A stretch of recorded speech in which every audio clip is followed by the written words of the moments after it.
السلام عليكم البنات، جيت نشارك معكم هذا الوصفة اللي تصلح للمشاريع. كما أنا كانت عندي كومون تاع 4 كيلو، غير ب500 غرام مارغرين خرجت لي 4 كيلو صابلي.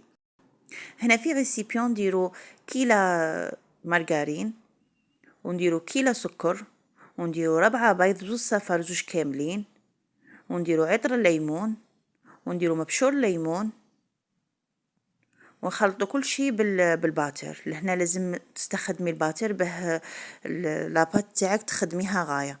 وهنا نديرو كيلة زيت، يعني هذا الوصفه تاع الكيلة يعني تاع المشاريع.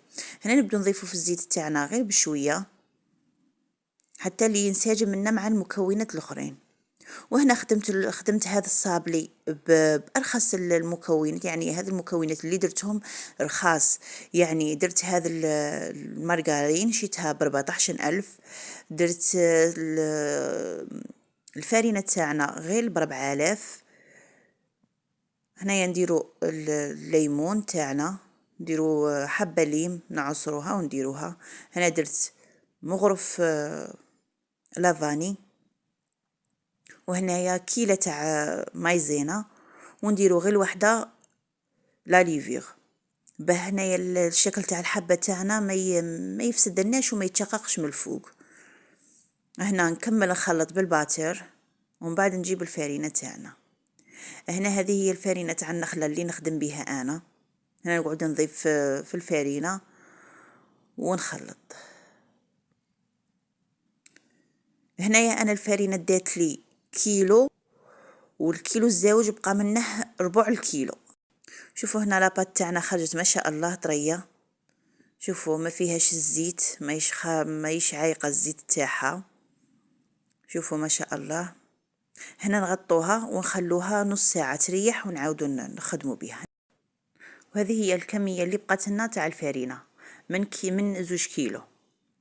هنايا لازم نديرو شويه فارينه هنايا في الساشي، ونبدو نحلو في لاباط تاعنا. ولازم الطابعه قبل نطبعوا به لازم نحطوه في الفارينه باش نطبعوا به هكا به الحبه تاع الكاطو تاعنا ما تلصقناش. نبدو نحلو هكا في العجينه. لازم العجينه تاعنا ما نرقوهاش بزاف، خاطرش لاباط تاعنا رانا دايرين فيها غير وحده لا ليفيغ. وهنا بعد ما طبحت الكاطو تاعي ندخله يطيب، والفور تاعكم لازم له يكون ناقص. هنا بعد ما طيبنا الكاطو تاعنا شوفوا كي خرج ما شاء الله، خرج بكميات كبيره. يعني ديروا حسابكم 4 كيلو، كل حبه فيها 2 حبات. يعني خرج ما شاء الله 4 كيلو خرجتها لي هذه الوصفه.